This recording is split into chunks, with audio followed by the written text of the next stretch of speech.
And in my opinion, that it really boils down to three kind of pillars of the business. You got to have a good location, you got to have good marketing, and you've got to have strong operations, right? And when you have all three of those, that's what's really going to drive the success of the business because we're a volume-based business, right? Um, the more people that you drive into the salon, the better your profitability is going to be, right? All right. Hello and welcome. I am Josh Emison, and you're listening to the Tracer Franchising Podcast. Tracer Franchising is a premier franchise brokerage built for achievers and backed by data. I work with MBA grads, military veterans, and general high achievers to find them the perfect franchise using a rigorous matching and discovery process. Best part, it's totally free because the franchises pay me like a recruiter, which I'm sure you're all familiar with.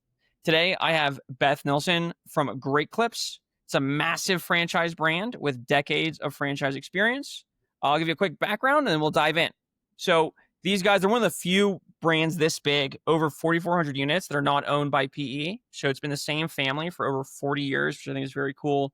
They do over $1 billion in revenue. So I'm sure they're approached all the time by some private equity companies and they're holding on. They have over 700 franchisees, right? Which means tons of multi-unit owners. So that should kind of perk your ears up. Parts of the leadership has been around for over 30 years, which especially the upper leadership. Some of them have been around since the 80s, which is crazy. The all-in investment, anywhere between $187K to $419,000, depending on the area and the build-out and things like that. All right. So, Beth, tell us a little bit about yourself, how you've gotten into Great Clips. You've been here for a while, so how things progressed, and then we'll get into the franchise itself. Absolutely. Well, first and foremost, thank you for having me on, Josh. It's a pleasure to be here. So I've been with Great Clips this fall. It will be 18 years. Wow. So it feels like yesterday, and at the same time, it's been a while. But believe it or not, and you may hear this all the time from people who are in franchise development, but I had zero intention of getting into anything to do with business or franchising. I actually originally went to school thinking I was going to get into broadcast media. So I thought I was going to be your local TV news anchor, right? Didn't happen. I did an internship at a TV station and promptly realized that I hated everything about it. So got to do the proverbial career shift and ended up in Minneapolis. And it was just those random connections that happen in life, right? It was a friend of a friend who happened to know of a position that was opening up at this company called Great Clips, and threw my hat in the ring. And I've been here ever since. So that was 18 years ago. I started out in the franchise development department doing lead qualification and just kind of those entry-level conversations. And it was about 7 or 8 years ago that they then ended up promoting me to be the director of the department through a couple of other steps along the way to get here. So I now manage the team, and most of the people who are going through the sales process get to talk to me. So I get to take people through our full process and identify whether or not we think Great Clips is going to be a good fit, both for their business goals and for who we're looking for as a great partner to help continue growing the Great Clips brand as well. Very cool. So you're a total expert at this point. Well, I don't know. Every day I get questions that I go, I've never gotten that one before. So I feel like I got most of it down, but it's always fun to get a couple, ones that are out in left field that you never had before. Oh, interesting. All right. Well, hopefully I don't have any of those for you today. Okay, cool. So let's start with Great Clips in a nutshell. Give us what's the one-liner for Great Clips? We're value and convenient haircuts, right? That is who we are in a nutshell. An incredibly simple business model at the end of the day. I guess you could kind of consider us like the McDonald's of haircuts, right? And we don't find that offensive. We know who we are, and we play to the value and convenience people, right? We serve the whole family, so it's not just specific to men or just kids. And we keep it simple. We're doing haircuts, right? We're not doing all the extra services with color and nails and eyebrows, right? We really do 95% of the stuff that happens in the salon is straight up haircuts. So it's an incredibly simple business model, and it works really well because no matter what the economy looks like, people still need haircuts. And there's always going to be a segment of the population that needs value and convenience. So we are more than happy to really excel in that specific place within the market. Yeah, for sure. And even during, tougher economic times, people still will move down the ladder, right? So instead of paying, $100 for a haircut, maybe they'll go pay Great Clips for a haircut, right? Um, Yeah, and we saw that happen during the Great Recession in that 2007 to 2009 timeline. Business actually did really well for Great Clips, right? We definitely saw people doing exactly that. They didn't want to pay $50 for a haircut, but they were okay paying 17. So our customer counts and just general performance went up at a time when a lot of other businesses unfortunately did not. Nice, nice. Very cool. Okay, and if you're a kid or you're a dude, $17 for a haircut sounds pretty great. Yep. Awesome. Okay, and then beyond so a haircut, really what you're saying is people are getting convenience, right? Like that's what you're selling to people is convenience and value. Um, Yep. and so how have you maintained that? Right, it's been 40 years. There's tons of entrants, right? It seems like a lot of independents as well as new franchises have popped up. How have you remained dominant through that time period?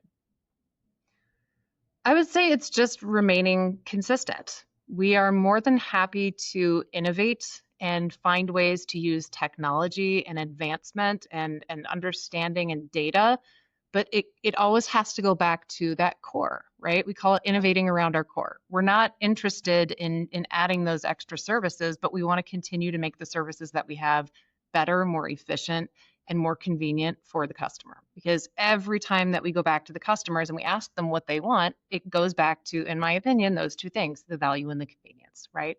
So we want to excel in that space, which means can we use technology? Absolutely. But we can use technology to get in front of customers to help get into the salon more conveniently, right?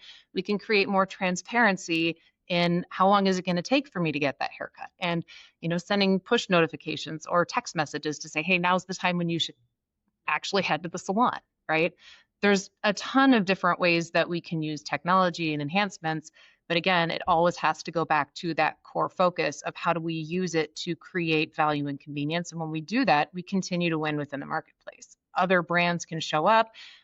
They may be more specific to barbering or other more full service focused, and that's fine. There's space in the marketplace for that because again, we always know that the value and convenience people will still be there, and as long as we focus on those things, that's really where Great Clips wins. Very cool. And we'll get into the technology in a little bit. But let's first start with, and probably what people are thinking of, because 4,400 locations, you guys can be picky, right? So who are you looking for as a great owner for Great Clips? So I would say the majority of the people that I end up talking to are what I would consider to be kind of middle to upper level executives who are looking for that next step, that transition point in life, right? We've achieved some success within that corporate ladder management experience, but we're not quite ready to leave that. And yet at the same time, we know that there's kind of the ceiling over here and we're not ready to retire. We need something more. We need something to help transition into planning for retirement income or just give me something else to focus on because I don't really see a whole lot of additional opportunity over here, right? So a lot of those folks, have business skills, have management skills.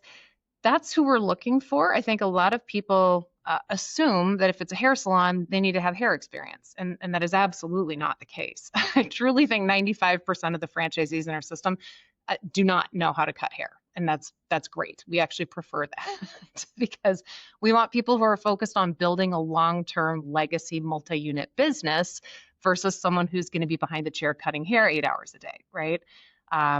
So that's truly the vast majority of the people that I work with are those folks who are looking for kind of that transition opportunity to maybe keep the full-time job initially and eventually transition into full-time ownership within the next couple of years. I do also work with people who do have maybe an established business, so they might own a different franchise, or maybe they have a rental property income business on the side. And now we're looking for diversification within the portfolio. Great, right? We definitely work with a lot of those folks as well. But truly, primarily the people who have that kind of corporate background and are looking for how do I transition into entrepreneurship? Yeah, and it's a slow transition is what it sounds like. So they come in, they Yeah. get one, two, couple stores open, whatever that number is, before they leave. Is that right? Correct. Yeah, I would say, we really, it's very rare for someone outside the Great Clip system to be able to purchase Great Clips salons as their entry point, right? Our existing franchisees much prefer to sell those existing salons to other people who are already in the system as franchisees because it's an easier transaction. So genuinely, the entry point for our franchisees is you start with that single salon agreement and then you grow from there, right? Now, on average, after 5 years, the franchisees tend to have between 5 to 6 salons. And I actually pulled some stats earlier this afternoon because I was curious. And at this point, 158 of our franchisees currently have 10 or more salons, right? Wow. So this is absolutely the long-term growth opportunities are there, and that's going to come through a balance of acquisition and organic growth. But the entry point is typically, hey, keep the full-time job, start with one, slowly build it from there. Maybe by the point you have 3, 4, 5 locations, that's often when people start to say, hey, now I'm comfortable saying, okay, goodbye to the corporate arena and transition full-time into the entrepreneurial opportunity. Awesome. And you answered actually one of my questions is how many, are owning a large number of franchises. Yep. And why that's so important, right? For people who don't realize this is talking to franchisees is one of the most important parts of this process. And a lot of franchises are like, oh yeah, you could run this and keep your job, but there's nobody who does it, right? But theoretically it's possible, right? But with you, they could call 148 people or whatever it is. And they'd be like, yeah, I've got 10 and I started, I kept my job for the first 3 or whatever it is. So that's very cool, right? So to be able to do that, there must be a manager, right? And the owner still has to do things, right? So could you talk about the balance between what's the manager doing versus what's the owner doing? Yeah, absolutely. One of the things that if anyone who is working with me going through this process, I tell you up front, you're going to hear me say this phrase constantly, is that as the business owner, you need to be involved and engaged in your business, right? I do think that there is a perception sometimes that, you can just hire a manager and that person's going to do everything for you. And that's not the case, right? Your manager is going to run the day-to-day operations of your salon, but you need to run the business, right? So do you need to be the person who is there at 8 o'clock in the morning with the key in hand, opening the door and getting the cash register set up? No, that's your manager's job, right?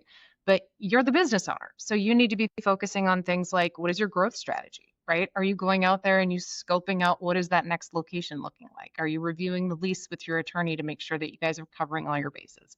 Are you looking at your marketing, right? Paying attention to what's happening in the salon. How important is that, right? We've got the fabulous technology that you have access to all of the reports to run your salon. As long as you have an iPhone or an iPad, you've got all the same real-time access to everything that's happening in the salon. So, picking up your phone in the afternoon and being like, oh gosh, traffic looks like it's been a little slow. Call the manager, right? Hey, go get some of the marketing tools out there. Go grab the balloons, go grab, right? Like, if you're not paying attention, no one else is doing that stuff for you, even if you have a manager, right? They don't have that investment on that personal level that you do. Mm-hmm. So those are some of the kind of things with marketing, paying attention to the operations, double checking, what's your growth, the actual business function. That's your role as the business owner, right? Making sure that the payroll is happening, checking those reports and setting goals. The manager's not going to be the person doing any of that stuff. So it really is important to ensure that you have a full understanding that the manager runs the day-to-day functions, but you run the business. Yep.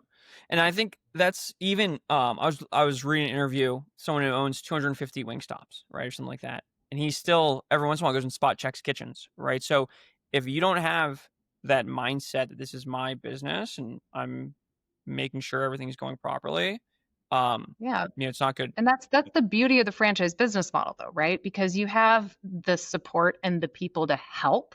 That's the role of the franchise system. We're going to provide the tools, the brand, the process, the training, the system, but it's your business, right? And so that's that beautiful balance between the two, is to ensure that that you are in charge of the success of your business, but we're going to do everything in our power to help that. Yeah. That guy didn't even go to college, right? So he talks about how without a franchise, like there's no way he'd be able to do this, right? So it's just those, you need someone who's just going to go out and get after it, right? Whether they're doing it full time or part time, they're fully invested. Yeah. Okay, cool. And then just diving a little bit deeper, right? You said general corporate success. Are there specific backgrounds that you're seeing patterns in, or is it really just kind of from all industries all over the place?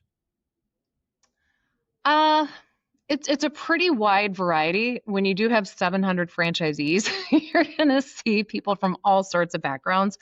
I will say we do tend to attract people who are what I call conservatively ambitious, right? They're attracted to the idea that this is a business that's been around for a long time. It's got a history of success. It's not the hot new sexy concept that's brand new, right? No, we've been around for 40 years and they have 4,400 locations, right? So people who are attracted to Great Clips tend to be people who also in their own life have that conservative, ambitious mentality, right? So we also attract a lot of people who really, really love data because we are a very data-driven company, Yeah. and the reporting capability is really outstanding. So a lot of people who really like data look at Great Clips and the options to understand what's happening in the salons and find that very appealing. So I do tend to see a lot of people who have backgrounds in corporate software engineering, people who have um, business analytics, who are in front of kind of training and creating products from that technology perspective. So we do see a lot of that. But I've also worked with people who have pharmacies. I've worked with people who are teachers. I've worked with people who are pastors, right? People who have HR backgrounds. It's a very, very wide variety. But in general, again, kind of that conservative, ambitious mindset is something that really stands out to me and most of the people that I work with. Okay, cool. I think that's a good description there. Um, and then do you have franchisees who have private equity or like private equity companies that hold any of these locations? Not at all. In fact, it's actually something that Great Clips will not allow. Mm, For us, even like you mentioned earlier, we don't have private equity ownership even at our corporate office. And it's something that's really important to the culture of Great Clips. We want to ensure that our franchisees are involved and engaged in their businesses. And that is a primary focus of who we're looking for. And in our experience, when you get private equity involved, a lot of times it just changes the nature of how the business is being run. And it ends up, no matter what, everyone always wants to have profit in the business. That's why you get into business. You're not necessarily looking to run it as a charity, right? But there's a different mentality of, hey, I want profit, but I also want to take really great care of my people and I want to have that relationship. And so that dynamic can shift somewhat when you get private equity involved. And that's something that Great Clips has said very strongly. We just want to ensure that we always have people at the forefront of the ownership structure. got it. Okay, and then that kind of begs the question, right? You have these big owners, right? 10 stores plus. Who are they? Like, what's their exit plan? Great question. Um, a lot of times it is other existing franchisees who Mm, are continuing to expand and grow. But a big thing that's happening right now, because we're at that cycle in our growth of Great Clips, we've been doing this for 40 years, right? So we have franchisees, a lot of them who are that 10 plus owner, who are bringing their kids into the business, right? So it's now, hey, let's get the adult kids, that small percentage, let's teach them how to run things and kind of transition gradually over time so that the kids can take over the business. And we have so much of that happening. We have developed a program called Next Gen, short for Next Generation. And it's really all about how do we help these families through that transitionary period, mm, right? Because, let's be real, there can be some challenging nuance when you have a multi-generational family business. sure. But that's really something that's very important to us. And we have started prioritizing in our communications with our franchisees is you need to have a plan. You need to have an exit strategy. And that can be next gen. It can be selling to other franchisees. It could be finding an external buyer who is approved to become a franchisee. Um, or sometimes even people bring their general managers in, right? If their general managers have been involved in the business for a long time and are in a good financial position to do that, we do see some of those folks coming in and buying into the business as well. But truly, next generations have been a huge focus for us over the last number of years. Interesting. Yeah. Um, okay. And then let's dive, we can't talk. So if you want to know the financials of Great Clips, they're going to give it to you after the first call in the franchise disclosure document. So it's not being withheld from you, but you got to get that document, right? So, but what we can say is um, some owners do better, some do worse, right? So what makes an owner like why do some of these stores, probably similar locations, do so much better than other stores?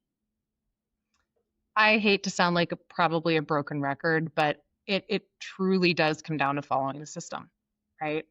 Um, when you have people who are willing to say, hey, Great Clips has a really good process and I'm going to stick with that. And they really do nail it. That's what leads to success in our system, right? Obviously, real estate is important. Any type of retail business, you've got to make sure that you're being very careful about where you're opening your salon. You got to have good traffic and availability. And in my opinion, that it really boils down to three kind of pillars of the business. You got to have a good location, you got to have good marketing, and you've got to have strong operations, right? And when you have all three of those, that's what's really going to drive the success of the business because we're a volume-based business, right? The more people that you drive into the salon, the better your profitability is going to be, right? Right. So following the system, understanding that, making good, solid decisions on the real estate, which yes, our real estate team absolutely helps with that, right? That's something that's very, very important to us. Working with the marketing team to ensure that you've got great visibility to have people consistently coming in to try you. And then strong operations, right? You could have a moderate location, but with great marketing and phenomenal operations, that might actually be one of the best performers in the system, right? Because with a moderate real estate site, you might have lower rents, which ultimately ends up creating more profitability on the bottom line, Mm-hmm. right? So it's a balance of all three of those things. And when you're doing those three things well within the context of the system, that's really what drives success. Yeah. So let's kind of double click here on the marketing, right? Um, is it an external third party? Are y'all doing it? Like, how are they marketing and how are they getting help from? Yeah. So yes, most of the marketing support is coming in-house. We have a full marketing department broken down by geography. So you have support from corporate in a ton of different areas, right? I think of marketing with Great Clips in kind of three different distinct layers. The top layer is what you're getting with actually the top two layers are coming from our corporate ad fund, which is what your franchisees are paying into on a consistent basis along with those royalties. The top layer, this is your broad scale partnerships. This is Great Clips right now. We are the official hair salon of the NHL. We're the official hair salon of the NCAA. If anyone likes March Madness or college football playoffs, two huge events this last year that we had a ton of really fun, very cool exposure. So that stuff, that's that top layer, that broad scale partnership, that's coming out of that ad fund, and that is done on your behalf, right? The middle layer, that's local, right? This is the stuff that you and your fellow Great Clips franchisees within your media market, you guys as a co-op, get to figure out how you guys want to spend those dollars locally to increase awareness, right? So this could be stuff like you guys as a group are deciding you want to do some great haircut sale programs. Maybe you want to do some back to school programs. Maybe you guys want to sponsor the local sports team, right? Great. Totally up to you. With Great Clips marketing team guidance, you guys put that whole plan together, but that's where you really get input from that strategic group perspective. Mm-hmm. Okay. So those are the top two.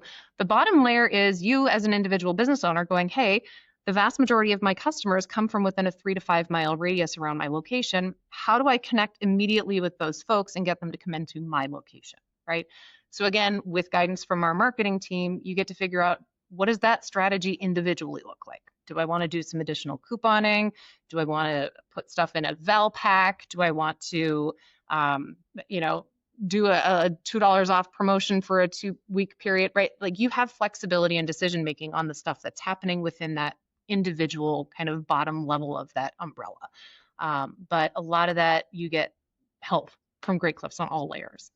Very cool. Okay. So it sounds like as an owner, I need to stay on top of actually getting it out, right? If you have a coupon for back to school, if I'm not going into it and putting it in the newspaper or whatever, right? Maybe that's a little old school, but like putting it wherever, Mm-hmm. it's not going to work, right? So that when you were saying earlier, one of the things that owners have to do is marketing. This is what you're talking about. Yeah. So those top two layers, you're participating, right? But that bottom layer, you're pulling the trigger. Yeah. Okay. And so that's where you want to be the one who says, hey, maybe I want to do some additional Facebook ads. Because yeah, the newspaper ads might be a little out Yeah. of reach. But yeah, maybe I want to do some Facebook ads or some additional social stuff or Google ads, right? There's so many different options out there. And our teams have all the tools to, literally you just plug and play, right? You're like, hey, I want to do this dollar off. I want it to run on these social platforms for this period of time. Here's my budget. Go, Yeah. right? So all of that stuff is available and is built into what you get access to as a franchisee with Great Clips.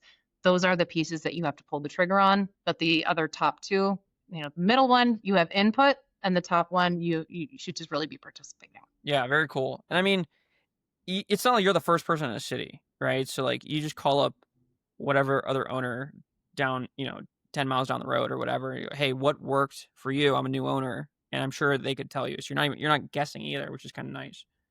Well, and that's one of the things that I think is probably one of the biggest benefits of being part of a system like Great Clips. Okay. I realize I am biased, but I think that's one of the biggest things that it makes a huge difference with Great Clips is that our franchisee is a genuinely it's a community of franchisees, right? Um, and their willingness to help each other is outstanding. Okay. I have people that I work with as the go through the research process, and we require that they call individual franchisees. And every single time they get back and they tell me they're absolutely shocked at how willing the franchisees were to share their information. Uh, Almost every single time they get off the phone and go, they said, if I had any other questions, I should just call them no matter what, anytime, right? Um, and to me, that's an incredibly valuable part of the support network, right?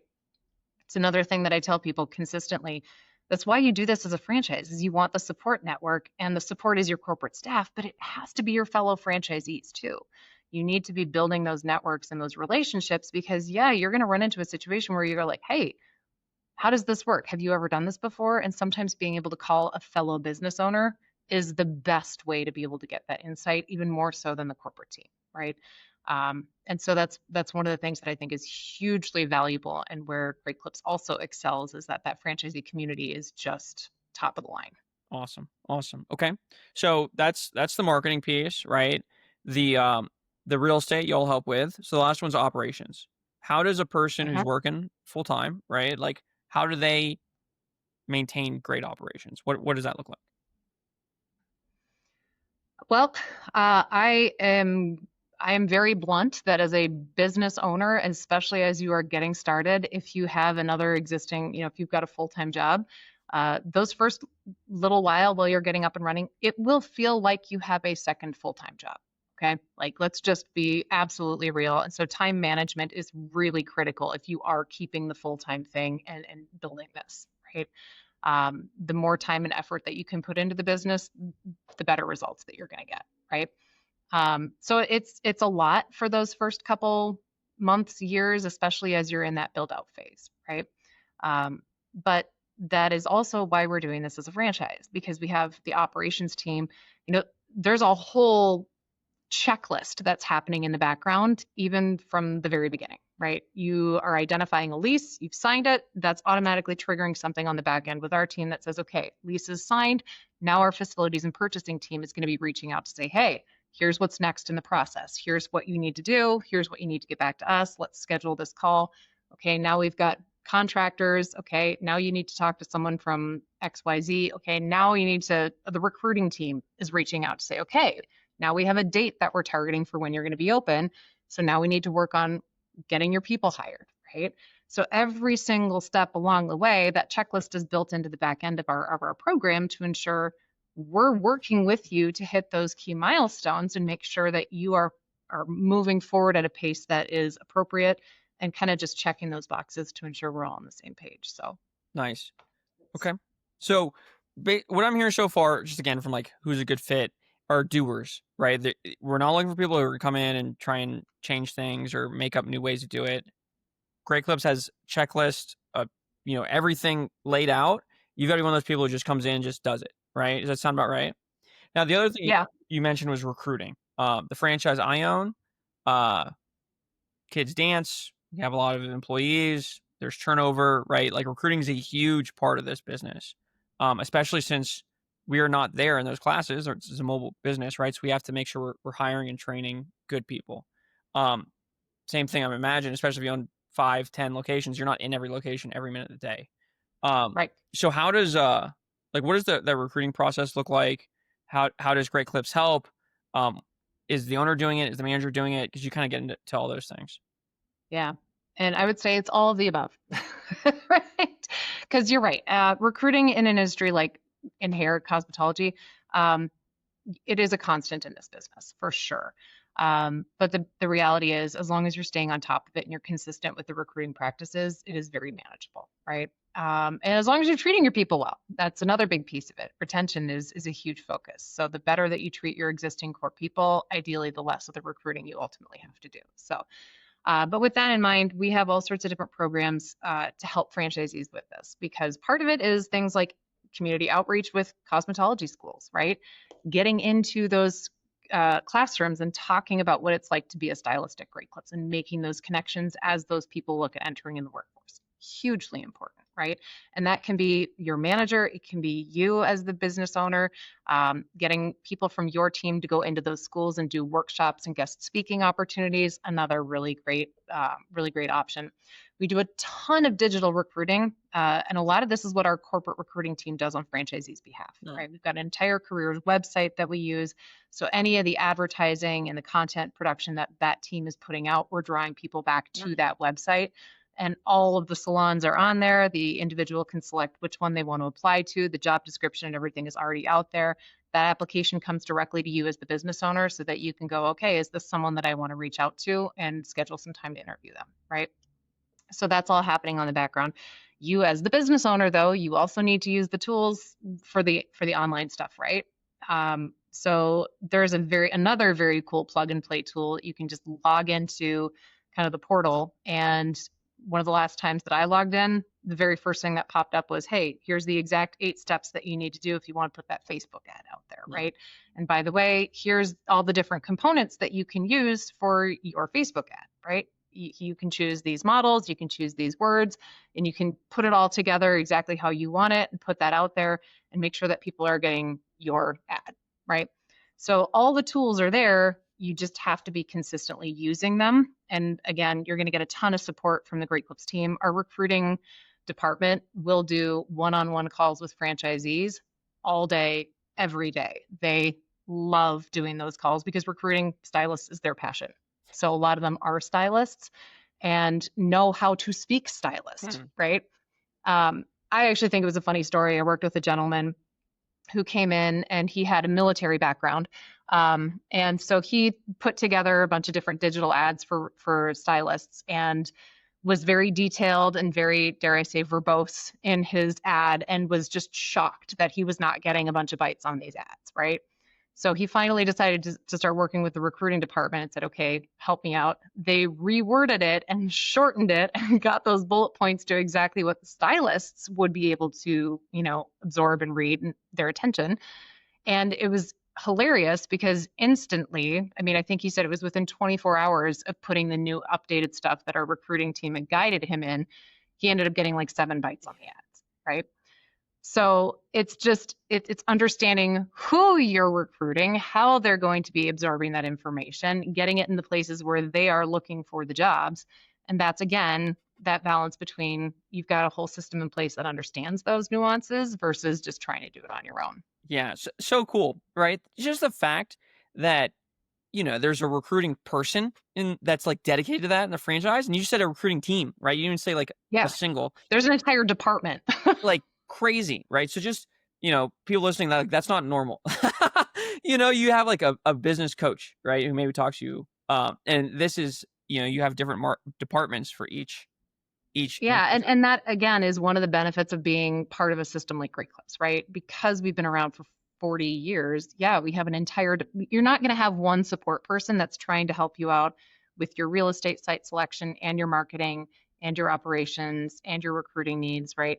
We genuinely have individual departments with 10 to 15 people in those departments who specialize in those specific roles so that you really are getting industry leading best practices on all of those things, which is a huge benefit. Yeah. That is huge. Okay. So that's kind of like the human element, helping you be a good owner. We touched on this earlier, so I was going to get back to it, is the technology, right? So I know there's a ton of technology on the front end and the back end. So we probably don't have enough time to talk about all of it, right? But if you could pick kind of the big pieces that y'all have, I would love to hear it.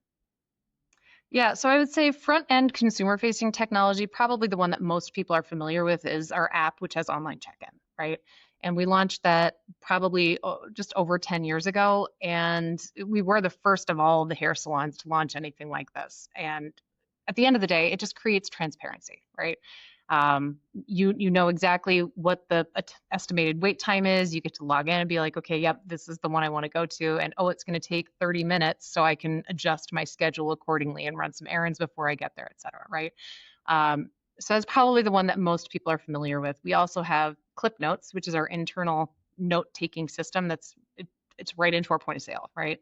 So you log in, and when you get there and your stylist comes up, they've got a little piece of paper they pull up, and they're like, "Oh, is this what you got last time?" Right? Um, the ultimate end goal of all of it is convenience, right? I know I said that multiple times earlier, but the convenience of knowing exactly how long it's going to take for you to get your haircut, the convenience of not needing to know all of the details of what your stylist did last time because it's all in our system so that no matter which stylist gives you the haircut and which location you go to, it's all there, right? So the consumer facing piece of it, again, it all revolves around that convenience thing, okay? From the back end, I mentioned earlier that our franchisees absolutely love the data and the reporting and the analytics, right? So you've got data that analytics that are built right into the point of sale system. So we're tracking customer wait times, we're tracking customer haircut times. We are all of those things. How many people are coming back and at what like what pace they're coming back? Are certain stylists getting more return visits than others? It's all trackable, and it's a very data driven company. So the metrics that we're looking for in, hey, is this a successful salon or not? It's all based around data and analytics that we have through that point of sale system. So there's reporting that comes directly through that. Even the scheduling tool is based on your own salon's history, right? You can say, hey, now that we've been open for a year or 2 years, historically, these are the hours that you're going to need to have more people scheduled versus less based on the data that we're able to collect from the number Oh, of that's years that cool. you've been open, Yeah. right? So that scheduling tool, again, built right into the point of sale system so that you don't have to be just guesstimating for when you think your traffic is going to be higher. We have data from years past to show you that, yeah, the second Tuesday of the month, you typically have a very big boom time between 4 and 6. You're going to need more your people scheduled at this time, right? So a lot of really, really cool features to help run the business and understand exactly what's happening in the business as a business owner. Very cool. Okay.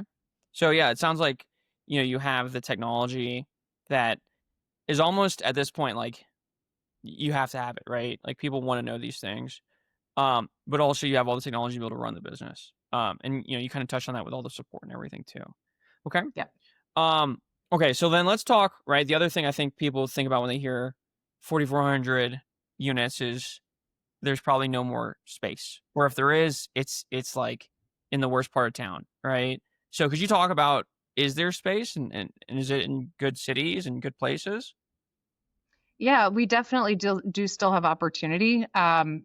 You are correct, though, with 4,400 locations, there are certain areas of the country where we're just not bringing new people in right now, right? But that's one of the reasons why, hitting our website and connecting with my team, it's always worth it. It takes 2 seconds to say, hey, do you guys have opportunities here or there? Because if something changes, we have a resale opportunity that does become available, or if we say, hey, we have this little pocket that we're looking to fill, it's always worth just asking the question, Yeah. right? And they can reach out to me and ask too, right? Yes, absolutely. And for you to send us the quick email and say, hey, Beth, do you got anything in this market? It takes 2 seconds, and I have an entire person on my team. That's her job is answering those emails. Yeah. So I promise you it is worth it. But that, yes, yes, there are areas that we just don't have opportunity right now. But some of the areas, it's kind of some of the coastal markets, we still have options, right? So some of the areas in New York, not Manhattan, we're not looking to dip into that, but some of the areas around like upstate New York and some of the suburbs around New York, Washington, D.C., all the way down to Miami, right? That southern Florida, we definitely have options. There's still a couple of opportunities in some areas of Texas, not all, but some. LA, California, we still have options. And then a lot of the other stuff. We just opened up New Orleans, right? I think we have our first salon in that market that opened up last year. So we still have pockets of opportunity, but it's just a matter of asking the question and saying, hey, is this workable? Nice. Yeah, I bet New Orleans would be good. Okay, very cool. And then let's talk a little bit about kind of like past growth decline, right?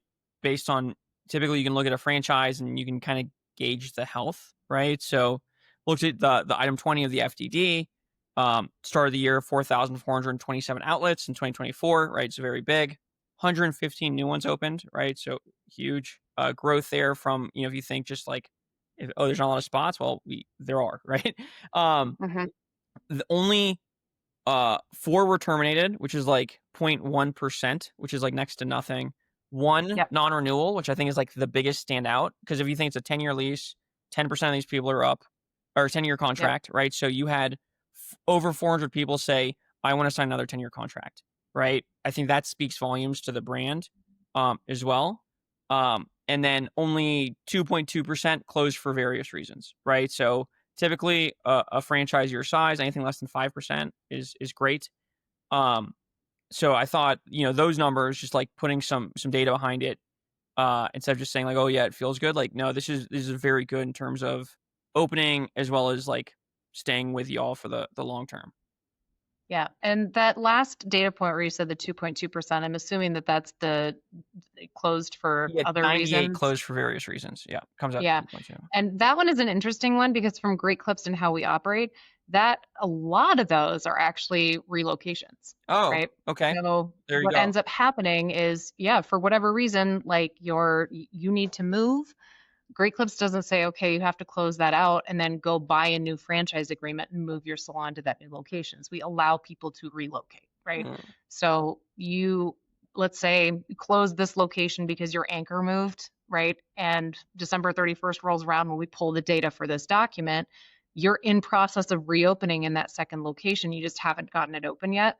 When we pull the data, it's in limbo, so it's closed for other reasons, when in reality the next year it's going to be reopened but in a new location, and then it goes back to the outlets open column. Oh, cool. So we that relocation policy is really handy, and Great Clips actually gives franchisees up to 2 years to make that happen, just because again, between leases and construction and everything, that's an important option for people to have. Wow. So that number is even lower, and it's because you guys work with your franchisees, right? I Yep. actually just talking with someone where the landlord changed over and the new landlord like put these weird rules in place, and Yeah. the franchisor was like, you have less than 6 months, and so he was like forced into a bad location. Right. So to hear that wouldn't have happened with you is like, again, just from a worst case scenario, it's like this great insurance that you guys are giving to your franchisees. Yep. Very cool. Okay.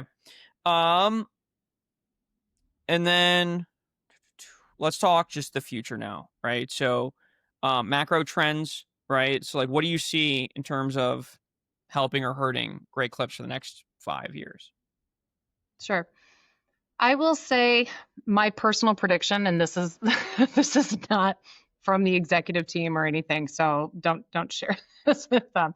I think that growth overall within the Great Clips system is probably going to be minimal for the next couple of years, um, for one reason in particular, and it's this delightful picture that you see behind me, because we have an upgraded design that just got rolled out. So we're seeing there are a number of people who are going, okay, if it's not my favorite location, I don't know if I want to upgrade it and reinvest in changing it out.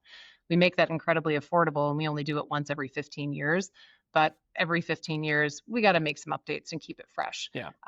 So we are going to naturally see a certain percentage of the multi-unit owners just going, if the lease isn't terribly favorable, maybe the location wasn't my favorite to begin with, is it time to just let that location go versus reinvesting and updating the interior? So I think we're going to see some of that transition and kind of dropping those low performers out the bottom, as we also are reopening additional new units on the top. So my guess is we're probably going to end up fairly neutral and flat on growth for a couple of years as we filter through that transition. But beyond that, I mean, we are really focused on continuing our trajectory in North America. We're not looking at doing international expansion. We're in the United States and we're in Canada, and our leadership has been very, very clear that we want to continue just taking over the market share, and really owning the space in our category. So I genuinely believe given that couple years of maybe some slower growth, I think we're going to continue our march towards 5,000 in the next 5 to 10 years. Very cool. Yeah. And that's pretty typical, right? Just to give people some context to what she's talking about. Um, have you ever seen a McDonald's that like looked old and then a year later it has this brand new concept? Right? It's the same thing, right? And people will wait till the end of their contract and then they'll say, do I want to do this, or was I thinking about retiring anyway and I've made enough over the last 10 years, right? Like that's a pretty normal Yeah. thing. So yeah, and what's nice is if you're coming in now, you're don't have to worry about it for 15 years. So Right. Truly. And the beautiful thing too, just we're we really do want to work with our franchisees. So we actually launched the concept at the very end of 2021, oh wow. and franchisees have until the mid 2027 to get the upgrade completed. So it's like just over 5 year timeline. So for people to really be able to say, hey, I need to prepare for this. I need to make sure that I'm, in a position to financially afford it. You've got 5 years to budget for it. So we try to really work with our franchisees and again give multiple options on how to get those upgrades completed. So it's we do our best to keep it manageable. Cool. And so the startup cost in the current FTD is in line with the new look. Okay. Correct. Yep. Very cool. Yep. Y'all don't have any plans for like robots? I've seen all sorts of haircut robots in the news. We are really grateful that AI doesn't have AI robotics on haircutting yet. So knock on wood, that piece has not generally been seen as a terribly threatening development. Yeah, I mean, yet. as an owner, as a stylist, maybe not. But as an owner, I'd be like, get those things in my store. You know? Yep. Yeah, very cool. Yeah, and that's kind of again where that technology, one of the things that I just appreciate, because I think as a customer, I am not interested in a machine cutting my hair. I would like a human doing that for me. That's so funny. I'm the opposite. I'd like get that robot. Like, Oh man. Yeah. Well, we do have slightly different situations with our hair. Yeah. So in all fairness, yeah. At least you have hair, right? It's so funny. Okay, and then one thing I meant to mention earlier is the FTD also mentions litigation, and you don't have any in there, which is I saw it and I was like, there's no way, because you do. Like I've never seen a franchise this old that doesn't have litigation in their FTD. So that's and Josh, yeah. I have been with Great Clips. It'll be 18 years this fall. That's how that item has looked for the entirety of the 18 years that I have been at Great Clips. Yeah. So that's just another data point of how great the relationship with the franchisor must be with the franchisees. Because like I said, it's just you go pick any franchise with 40 years and see if they have litigation, right? 9 times out of 10, it's going to be a yes. Yeah.